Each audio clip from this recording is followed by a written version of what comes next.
Evidently, at Washington University, the rights of the terrorists outweigh the rights of the Jewish kids. At Yale, a Jewish student wrote in the newspaper about the Hamas attacks. The paper issued a correction. Editor's note, October 25th. This column has been edited to remove unsubstantiated claims that Hamas raped women and beheaded men.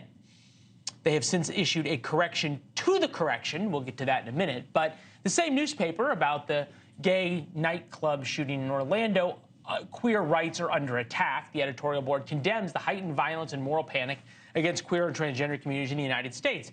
Yale about the war in Ukraine. Yale has a particular responsibility to speak out against injustices. The moral clarity in all this came from two editors of the Yale Daily News. They were there more than 2 decades ago. It shocks the conscience that a generation of students who implore us to believe women who allege rape is suddenly willing to disbelieve the evidence of their own eyes when the women raped are Israeli. The hypocrisy is breathtaking. It is breathtaking, but it's actually not that surprising. It's coast to coast. We'll go to Stanford. The newspaper there writes that keeping Stanford's speech free, the expression of beliefs that we may consider immoral, inflammatory, or even factually incorrect, all in the shared interest of our own speech not being silenced for these very reasons. That is particularly rich, given the school's hand in censoring speech on Twitter during the pandemic through its Internet Observatory program. Back then, simply questioning COVID orthodoxy was dangerous. It must be stopped. And there is speech now deemed dangerous on campus. When an advocacy group hired a truck to expose students leading pro-Hamas groups at Harvard and other schools, well, the schools took action. Harvard created a task force to protect the kids, not the Jewish kids, but the kids justifying the killing of Jews. According to Harvard, they're the real victims. So again, free speech is a thing, but only for certain people. We bring in Batya Ungar-Sargon, opinion editor for Newsweek, and Ken Marcus, former Assistant U.S. Secretary of Education for Civil Rights. Ken, I want to start with you. Oh, there's Colby Hall. That's not Ken. Colby, are you there? Colby's there. All right, here's Ken. Now we have Ken. All right, Ken. I want to start with you. If the Biden administration wanted to put the thumb screws to these schools over these protests and over their condoning of the calling for the destruction of Israel and the murder of Jews, how would they do it? Good to be with you, Leland. I will tell you that there are lots of different ways. Right now, they are waiting for complaints to come in, and they are sending out links for people to tell them what's happening on campus. That's not a bad thing, but it's also not the right thing. The fact is that the Department of Education under President Biden has the power simply to direct its own investigations. It also has the power to develop nationwide proactive compliance reviews. It doesn't have to wait. It could go out there tomorrow. All they really need is access to Google or News Nation to see all that they need to know in order to direct a proper investigation. They should be out there. They should be doing it tomorrow.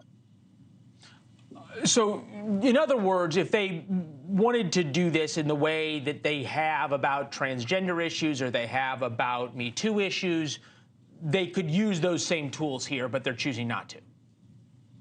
Well, they've chosen not to so far. I've urged them to do so, and let's give them a little time. But the fact is, it's been weeks, and we've not seen from them the action that we should.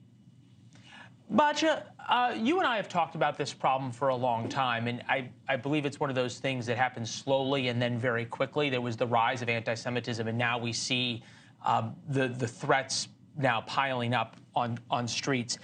Yale News has now issued a new correction to the correction saying that they shouldn't have had those editors' notes. But so much of the discussion comes back to, well, is it free speech? Is it not free speech? You know, it's anti-Semitism. Anti-Semitism is bad. And yeah, it's anti-Semitism. I'm wondering, though, if by calling things anti-Semitism now, we're sort of whitewashing what it is, because it's more than anti-Semitism. It's calling for the murder of an entire group of people. It's calling for another Holocaust. And I'm wondering, when even the White House now has been forced to say anti-Semitism is a problem, we haven't gone far enough. So I totally agree with you about the utter hypocrisy here, right? The same students who needed a safe room to recover from the sight of Ben Shapiro's face now demanding the right to call for the genocide against the Jews, and then the universities just totally craven capitulation to them. Here's the problem, Leland. It's that they've discovered the values that you and I believe in, right? That all good Americans should believe in and should apply across the board, right? Free speech is extremely important. Silence is not violence. Chanting is not violence, right? The entire United States is built on that idea. And so it's very complicated here. On the one hand, the hypocrisy is disgusting and deeply anti-Semitic. These institutions are just filled with rank cravenness and anti-Semitism, both the leadership and the students. At the same time, we don't want to make the mistake that they made for other groups, for transgender students, for other groups, right? And say that, we're going to criminalize their speech just because it is ugly. Thanks for watching. Go to joinnn.com to find News Nation on your television provider. And don't forget to click the red subscribe button below to get more of News Nation's fact-driven, unbiased coverage.